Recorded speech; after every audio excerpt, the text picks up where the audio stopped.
questions for you. Sir, Mr. Ken Youngro now. I'm Ken Leon Guerrero with the Guam Citizens for Public Accountability. And I'm here to testify in favor of Bill 122's intent, but I'm here to testify against its particulars. The bill as written does not do enough for the people of Guam to merit the sacrifice that it is of their hard-earned dollars. The major concern I have about this bill, it's very vague about what the increased taxes are going to go for. Everybody I've talked to about raising fuel taxes is in favor of raising fuel taxes if we could be assured that those raises would be used to actually fix roads. So the fact that the bill is trying to raise taxes, it's a good idea. The stated goal to repair roads is a good idea, but that's only the stated goal in the media. What we're looking at is based on past abuses of special funds. And I say, for example, just from the highway fund, the fact that we're funding the buildings at University of Guam, which only benefit 3,000 or 4,000 people. So if we're going to raise taxes on fuel, then those taxes need to be dedicated to something that everybody who contributes the taxes to can use, and that's village roads. Now, the director here said he can do half a mile of paving for $500,000 inside the village roads, and that's a good place to start. But this bill is weak. And when I say weak, we're talking about a penny increase. That penny increase doesn't even cover the cost of the study. The study was $1,150,000. So the first year of this bill won't even cover the cost of the study that was done to generate the highway master plan. So we need to be more aggressive. If we're going to raise gasoline taxes, let's raise them to a minimum, a level that matters. Right now, here on Guam, just between March and the end of June, the price of gas has fluctuated 45 cents, and the world didn't end. No one was tearing their hair out. In fact, I believe we just had another 10-cent increase just around 4th of July. And, there wasn't people committing suicide, and there weren't mass protests at Adelut. So the people are willing to bear a reasonable tax increase, provided we have reasonably ensured that that tax is going to go for the purpose stated. Now, one of the media, when I say media goals of this increase, was to provide funds to pay for a $50 million bond down the road. I submit if what the senators are saying, that every penny increase increases revenue by $1 million, if we do a 10-cent increase and raise $10 million that goes to public works specifically for repairing roads in the villages, then we won't need the bond, and we won't have to pay $30 million to off-island investors. It would be better for us to raise the taxes, use the tax money to make the repairs, and not send the interest off, but instead use that $30 million we would have paid in interest and fees and use that to repair roads. And also in the media, and just recently, Senator Morrison has talked about that he wants to waive the public approval. And I think that is going to be a major mistake. And it's that type of thinking that has shattered the trust between the people and our elected officials. You are asking to raise taxes. Let the people approve it. And then we'll feel better about it instead of having something, just forced onto us. Now, the goal of the master plan was to improve transportation system.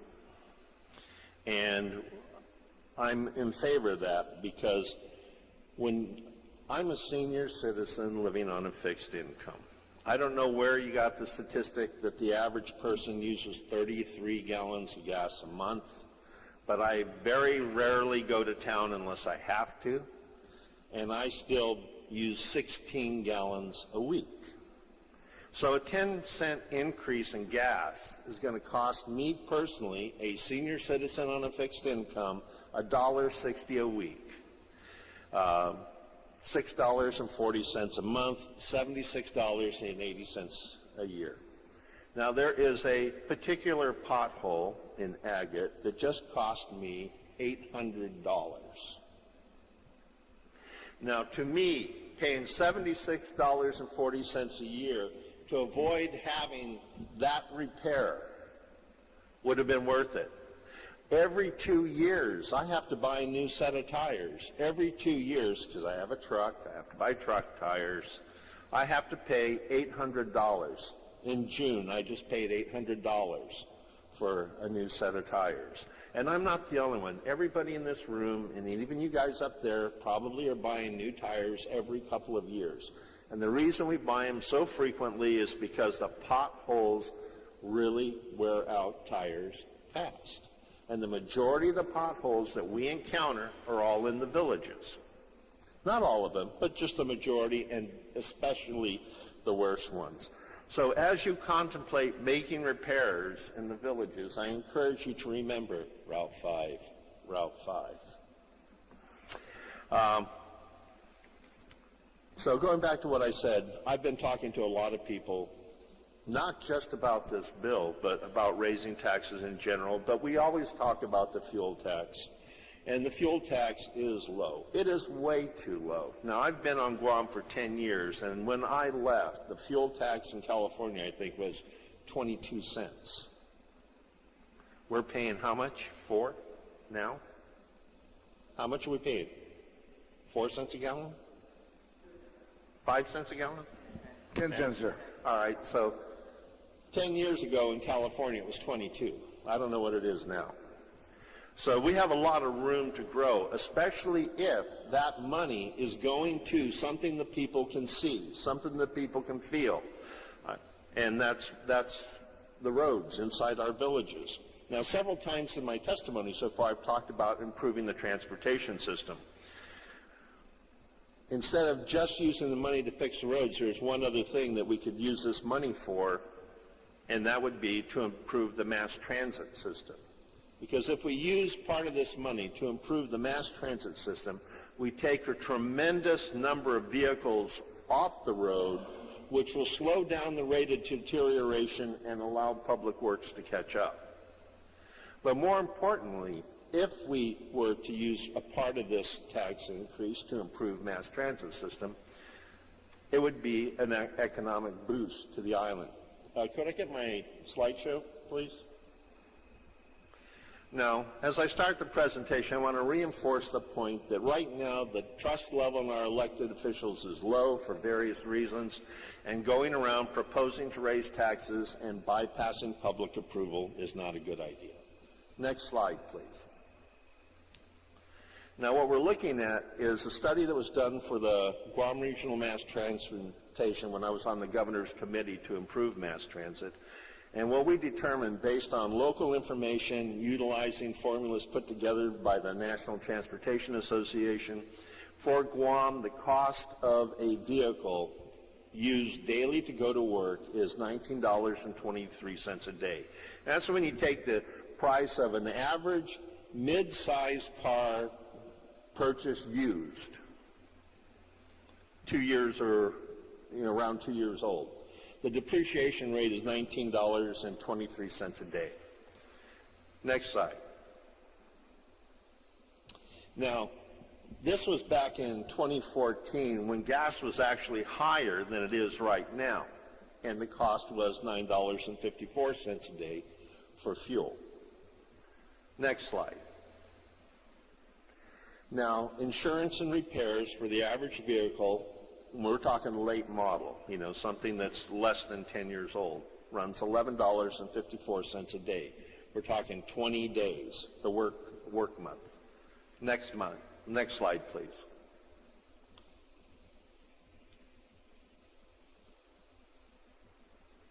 So when we look at the depreciated cost of a car, next slide, we add to that the insurance and the repairs, next slide, and the cost of the fuel, next slide, we have a total operational cost of $40.31 a day for the average person.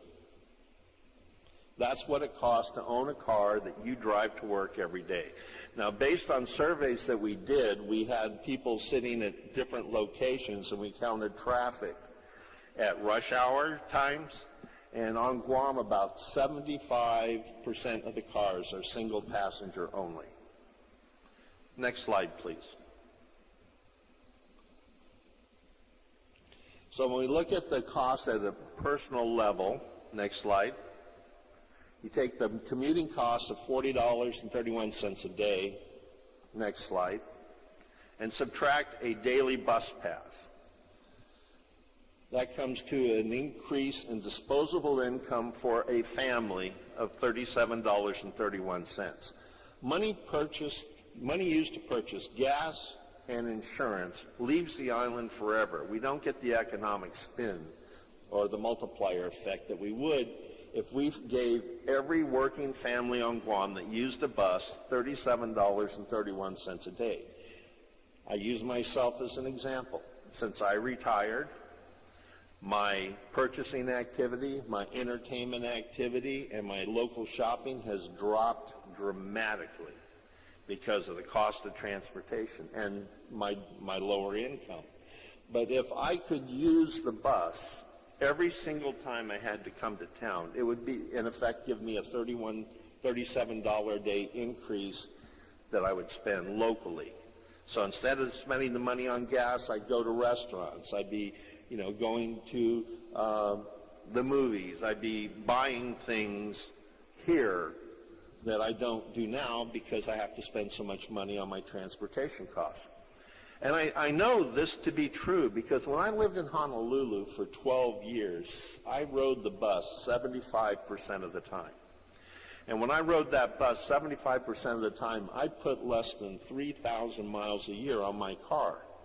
Here, retired, I'm putting 1,000 miles a month on my truck here on Guam, and I'm not alone.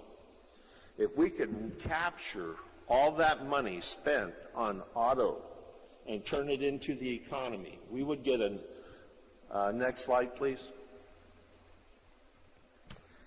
If we could just, now bear in mind, there's only 125,000 cars registered on Guam.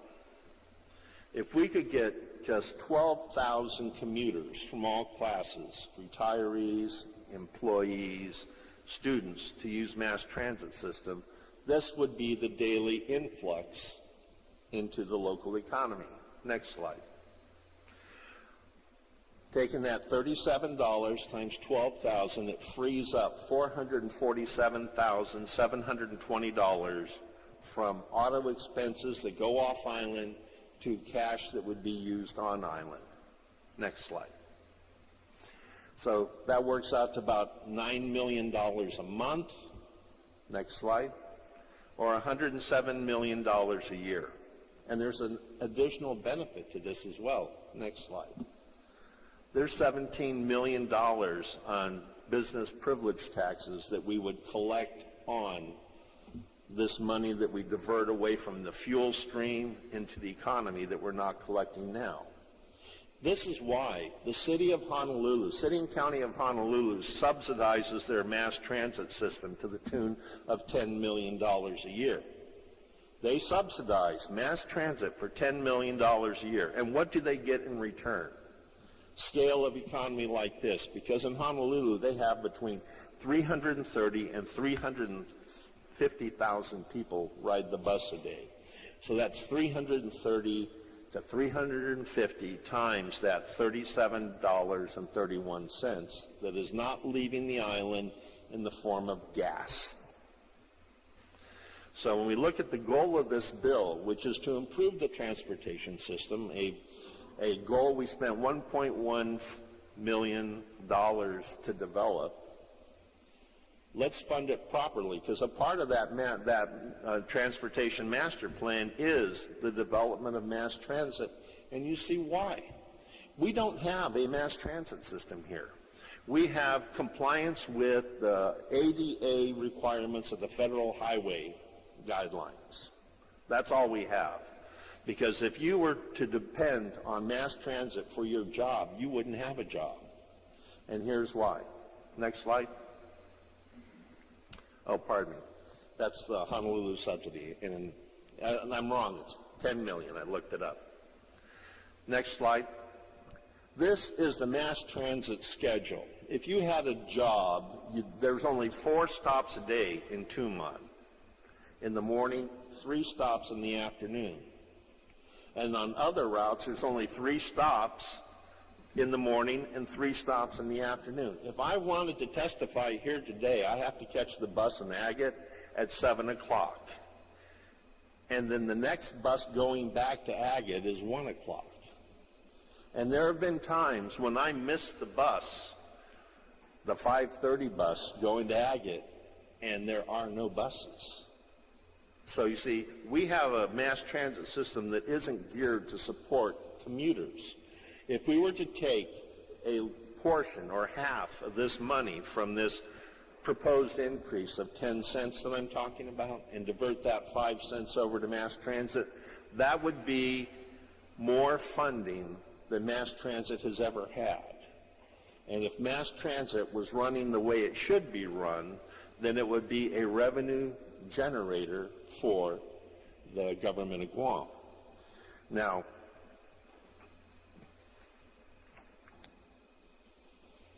I want to make a point. Actually, there's 3 things we need to do, 4 things. First, we need to raise the fuel taxes, because as part of improving the mass transit system, you actually have to improve the roads in Guam, especially at the village level, if we're going to get our rolling stock to survive. Second, you need to appoint, and this is where the legislature comes in. Let's make sure the people we appoint to the boards are qualified. I've attended a large number of mass transit board meetings, and that board is paralyzed. They cannot make a decision on anything until they check with the front office. You could ask them to go, or should we use white paper or cream paper? We'll have to check with the front office. So that's the first thing that's wrong with mass transit. We don't have a quality board, and we don't have experienced management. The second thing is we need to shift the focus from a disability compliance-based system to a commuter transit system. If we had a commuter transit system, you would probably take 25 to 30% of the cars on the road daily off the road, and that would make Glenn's job a lot easier, reducing the wear and tear on the roads. And the third thing that we need to do is we need to look at how we can use this fuel tax increase to actually pay for the repairs and pay for improvements in mass transit system, and not use it as an opportunity to go out and borrow how many $100 million this $10 million a year will provide. Because if we were to take our mass transit system and take it from being a disability support system to a commuter system, an additional benefit, you would be pushing the economic benefits of the tourism industry beyond Tumon and beyond Micronesian Mall. Because the cultures that we pursue, from the Philippines, from Japan, from China, from South Korea, they're all mass transit system oriented. If we had a decent mass transit system, you would see tourism extend to all areas of the island, just like we see in Honolulu. In Honolulu, anytime you're on a bus outside of the tourist corridor, 50% of the people on the bus are tourists. They're using the buses to go up to North Shore and Haleiwa, Waianae, places like that. So if we had that system here, we would see tourism expand beyond the limited borders of Micronesian Mall, GPO, and Tumon. And that would benefit all of the island. We would see an economic boost from the shift from fuel expenses to local expenses. We would see an economic boost from the tourism expanding beyond, and we'd see more businesses develop outside of the Tumon, Agana, Tamuning area, and that would all go to benefit our population. And then along with those things, you'd see corresponding increases in the business privilege tax. Can mass transit survive on Guam? It already does. Next slide. This is the slide for just one of the 4 bus companies. There are now 4 Japanese bus companies on the island. Whereas the Guam mass transit I showed you has 7 stops a day in Tumon, this is 102 stops a day in Tumon. Think about that. One bus company is doing 102 stops a day in Tumon, and it's making money. Now, I say it's making money because you wouldn't have 3 other competitors in that same market if they weren't making money. So that goes to reinforce the point I made earlier that our visitors are mass transit oriented.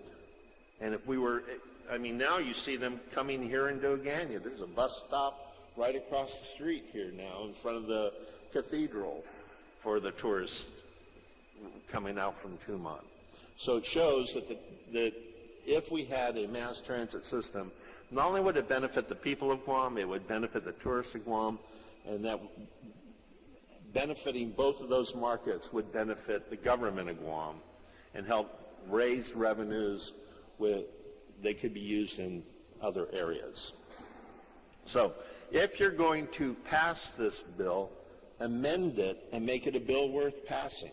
That is my testimony on this bill. Thank you, Mr. Dunbar. Do you have one from Darrell? Yes, I do. You just made his 5 minutes go down to 2.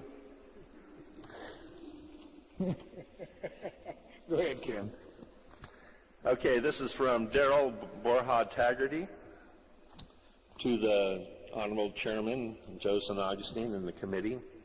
Testimony in favor of Bill 12234. Mr. Chairman, thank you for the opportunity to comment on Bill 12234. I am in favor of the stated intent of this bill. However, it would not accomplish its stated purpose as introduced. I recommend that the bill be substituted by the authors or the committee with the consent of the authors as amendments to and to add a new section to Article 5 of this chapter, which articulates and accomplishes legislative intent to establish liquid fuel surcharges for specific public purposes. Article 5 of Title 11, Chapter 26 should be retitled to reflect the several surcharges established. The educational destination of the original automotive surcharge should be strengthened in the text. I have prepared a draft for your consideration, which is enclosed. I have not calculated the revenue estimates for this proposal, but it appears that a 4 or 5 cents phased in over 3 years is overly timid compared to the occasional 10 to 25% swings in gas prices the public and commercial accounts have become accustomed to over the years. 5 cents is minor. Repairs and prioritized construction of village roads should be a fully supported DPW activity through a surcharge at the eventual target level starting October 1 of this year. Only this bill's authors gain if the pressing need is not fully funded for 30 months. Smooth repairs, grading for drainage, hard shoulders, lane markings, pedestrian and cycling route accommodations are all possible with adequate funding, and rights of way are the only way to get from one private property to another. We, the public, gas up regularly to travel local roads in our cars and trucks of all descriptions. The government should aggressively and systematically maintain these very same roadways in a manner that we expect and can afford. In addition, I would like to comment on legislative establishment of special funds.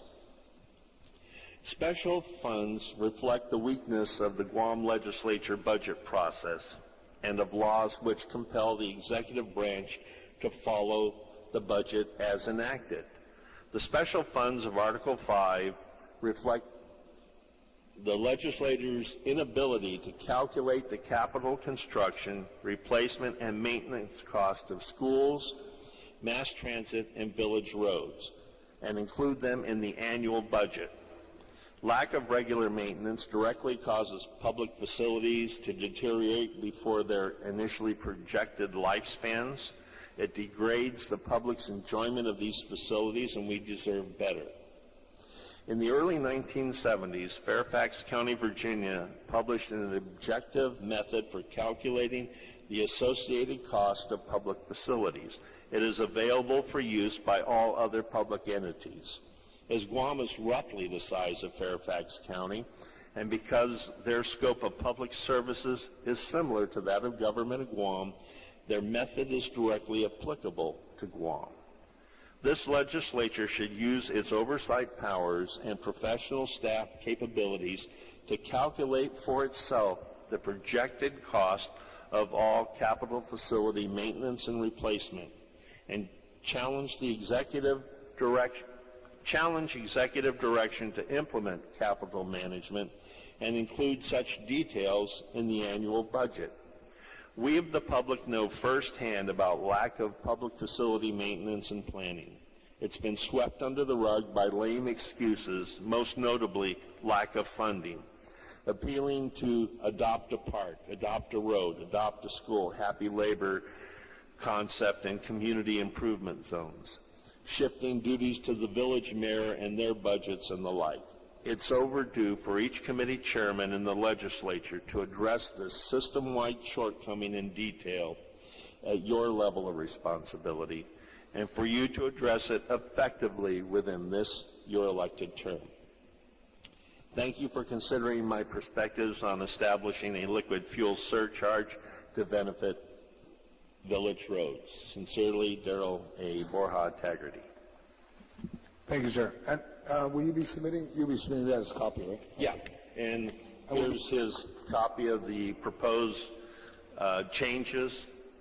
That's included as well. All right, and also a copy of your slides, right? You will be getting a copy of that? Yeah, I will email you all a PDF of those slides, but it's the some of the details are included in my written testimony, which I will submit as well. All right, thank you, sir. Now, as I'd like to also recognize, who joined us, Senator James Baldoni. Sir. Now, let me see, I'll start with the speaker. Would you like to ask any questions of the gentlemen on the board, on the panel? That was very welcome testimony. Thank you. I have to admit that we were a bit timid. We were talking about a 4-cent, but then we thought we'd phase it in just to. But if you think that you're suggesting that we could do 10 cents if we went to the electorate in 2018 and not. I have not talked to a single person in the past 6 months that has objected to an increase in fuel tax if we knew it would go to the use intended. A 10% increase, but this is the part. If you go to the public and do a very thorough education system, you have the government channel, present your case well over the government channel, and in a series of, like when the Election Commission puts out their brochure, put out a brochure that explains how much will be collected, what it will be used for, and point out that this money will be going to road repairs in the villages. And I would also recommend, as part of the legislation, that you prepare an annual report to taxpayers that this much was collected, this much was spent, and these were the roads it was spent on. I have talked to so many people that want to see mass transit system improve. The only thing that's stopping the mass transit system from being improved is the lack of money. Now, when we did a proposal, I was on the governor's mass transit task force. We put together a proposal that looked at a one-time infusion of $10 million and a $3 million a year cash infusion thereafter that would create a sustainable, commuter-focused mass transit system. And with that commuter-focused mass transit system, we could see all the economic spin-offs that we were talking about. But more important than that, there are 30,000 people on Guam that have disabilities. They suffer a severe deterioration in their quality of life because they are hostages. Yet Friday, I heard Kool-Aid on the radio pleading for someone to give him a ride on the 4th of July to the dialysis center because our buses don't run on holidays, you see. So that's what's affecting the quality of life. But it's not just affecting the quality of life of people with disabilities. It's also affecting seniors. How many of you know seniors who are hostages to their nieces and nephews or grandchildren for rides and transportation because they can't drive anymore? Well, that number is growing rapidly because seniors are the fastest growing segment in our community. We're outgrowing the millennials, we're outgrowing the children because family sizes have gone down. So the senior population on this island needs to be better served, and a mass transit system that's designed from the ground up to serve commuters will also serve seniors. And guess what? We already have many of the resources in place to do this effectively right now. So 10 cents would be a minimal, and if you do it through the public approval process, you won't have any of the pushback that you're going to get if you demand or if you try to do it with Section N, voter approval not required, because I can guarantee you there will be a lot of pushback on any revenue bills coming out of this building that have Clause N in it. Now you say Clause N because the last few bills I've seen, they bury it way at the bottom, Clause N, severability. So we're going to be watching these bills, and every time we see that voter approval not required, we're going to think 2018. Thank you. Thank you, Mr. I'll go to Will, and we'll work over here. Senator Will, you have any? Nothing? Senator Morrison. Thank you, Mr. Chair.